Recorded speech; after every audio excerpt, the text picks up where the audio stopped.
ராஜ்மோகன் அமைச்சர் ராஜ்மோகன் தலிதா நான் தலிதா எங்களுக்கு தெரியாது. 70 தொகுதியில நின்னதுக்கு அப்புறம் தான் எங்களுக்கே தெரியும் ஓகே அவர் தலித். ஏன்னா ஒரு ஆக்டிவிஸ்டா ஒரு யூடியூபரா இருந்து எந்த தலித் பிரச்சனைக்கும் குரல் கொடுக்காதவர் தான் அவரு. ஏதாவது எப்பயாவது எங்கேயாவது தலித் பிரச்சனை குரல் கொடுத்திருக்காரு அவரு? இயக்குனர் தம்பி பா ரஞ்சித் அவர்களுக்கு வணக்கம். 5 வருஷமா ஆளே காண தம்பி, எங்க போயிருந்தீங்க? அமைச்சரை குறித்து பேசுவதற்கு என்ன இருக்கிறது உங்களுக்கு? தலித்துகளுக்கு வாய்ப்பு கொடுத்த அந்த மக்களுடைய விழுமுனை மக்கள் வேங்கவேல் சம்பவம் ஞாபகம் இருக்கு அவங்களுக்கு? நீங்க தலித்துகள் படிச்ச பொழுது புல்லட் ஓட்டின போது வெட்டினாங்க திமுக காலத்துல. அப்ப என்ன பண்ணிட்டு இருந்தீங்க? நீங்க மாணவர்களை வெட்டினது, சிறுநீரகம் குடிக்க வச்சது, தொடர்ச்சியாக தலித் மீது எவ்வளவு தாக்குதல் நடந்தது.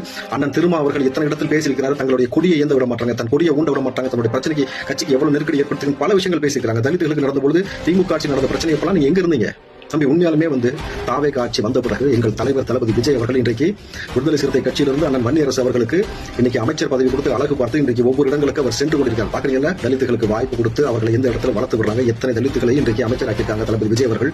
அமைச்சர் ராஜ்மோகன் அவர்கள் எத்தனை இடத்துல களத்தில் நின்றுக்காரு உங்களுக்கு தெரியாது. இன்னும் எத்தனை பேர் நின்னாலும் உங்களுக்கு தெரியாது. எங்களிடத்தில் எத்தனை அமைச்சர்கள் இருந்தாலும் உங்களுக்கு அது தெரியாது. உங்களுக்கு தெரிஞ்சதெல்லாம் திமுக, ரெட் ஜெயிண்ட், 2 படம், வருமானம், இவ்வளவுதான் தெரியும். உங்களுக்கு களத்தில் நிற்பவர்களுக்கு தெரியாது. ஆனால் எங்களுக்கும் எங்கள் அரசுக்கும் எங்கள் முதலமைச்சர் தளபதி விஜய் அவர்களுக்கும் நன்றாக தெரியும் யாரை இந்த இடத்தில் அமர வைக்கிறேன். புரிஞ்சா? தேவையில்லாம வாய்விடாது. சரிங்களா? ஒரு சமூகத்தை வைத்து குழப்பு குளிப்பதை நிப்பாட்டிட்டு நியாயமான விஷயத்துக்கு குரல் கொடுங்க.